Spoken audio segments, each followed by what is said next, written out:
வணக்கம். Welcome to Rama Prabha Ilango channel. இன்றைக்கி வாழைத்தண்டு பொரியல் செய்ய போகிறோம். வாழைத்தண்டு பொடியாக இந்த மாதிரி நறுக்கி வச்சுக்குங்க. ஸ்டவ் ஆன் பண்ணி கடாய் வச்சு 2 டேபிள் ஸ்பூன் எண்ணெய் விட்டுக்குங்க. எண்ணெய் போட்டு கடுகு போடுங்க. கடுகு பொரிஞ்சதும் மற்றதை போடணும்.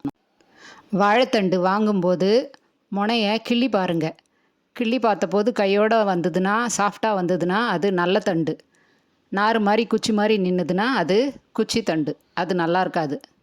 கிள்ளினதும் கையோடு வர்ற தண்டு நல்ல தண்டு. அது செஞ்சோம்னா நல்லாயிருக்கும். வாழைத்தண்டு உடம்புக்கு ரொம்ப நல்லது. இது சாப்பிட்டோம்னா கிட்னி ஸ்டோன் கூட கரைஞ்சி ஈஸியாக வெளியில் வந்துடும். எனக்கும் கிட்னியில் ஸ்டோன் இருந்தது. 2 வேளை சாப்பிட்டேன். தானாக கரைஞ்சி வெளியில் வந்துருச்சு. அதுக்கப்புறம் பெயின் எதுவும் இல்லை, நல்லாயிருச்சு. கூடவே இளநீரும் சாப்பிட்டிங்கன்னா நல்ல ரிசல்ட் கிடைக்கும். கடுகு பொரிஞ்சு வருது. கடுகு பொரிஞ்சதும் கடலைப்பருப்பு, உளுத்தம்பருப்பு ஒரு ஸ்பூன் அளவுக்கு எடுத்துக்கோங்க. போட்டு சவக்கிற வரைக்கும் அதை வறுத்து எடுத்துக்குங்க. 2 காஞ்ச மிளகா கிள்ளி போட்டுக்குங்க. சவக்கட்டும் நல்லா.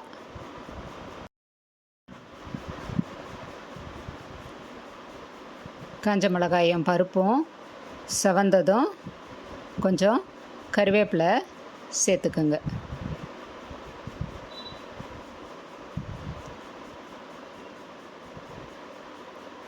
கருவேப்பிலை சேர்த்ததும் வெட்டி வச்சுருக்கிற வாழைத்தண்டை அதோடு சேர்த்து நல்லா கிளறி விடுங்க.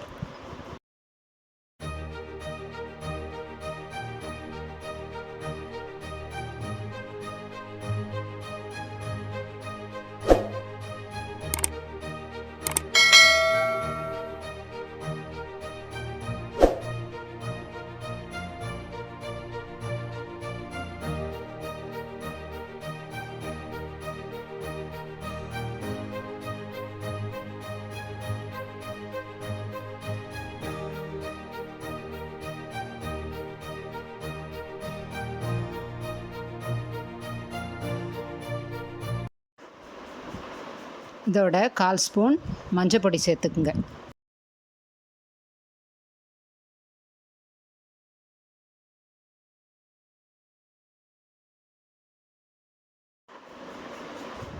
தேவையான அளவு உப்பு சேர்த்துக்குங்க.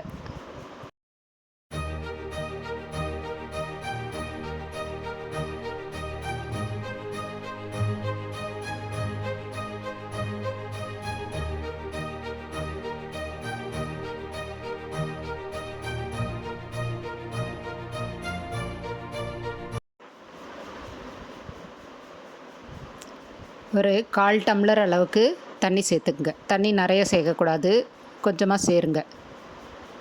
இந்த அளவு இருந்தால் போதும். அது ஒரு ஆவிலேயே வெந்துடும், ஈஸியாக வெந்துடும்.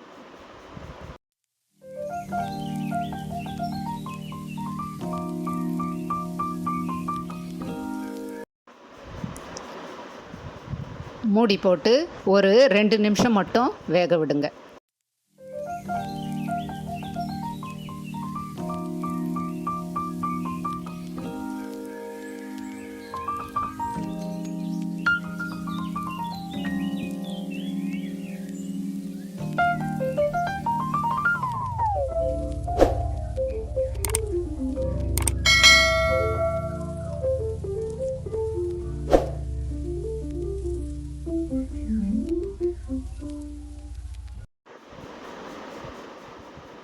ரெண்டு நிமிஷத்தில் இந்த மாதிரி ட்ரை ஆகிடும்.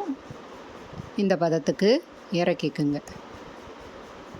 இதில் உங்களுக்கு தேங்காய் பூ வேணும்னா கொஞ்சம் தேங்காய் பூ போட்டு யூஸ் பண்ணிக்கோங்க. எங்களுக்கு இப்படியே பிடிக்கும், அதனால் நாங்கள் இப்படியே வச்சுக்கிறோம். உங்களுக்கு தேங்காய் போட்டால் பிடிக்கும்னா தேங்காய் போட்டு யூஸ் பண்ணிக்கோங்க.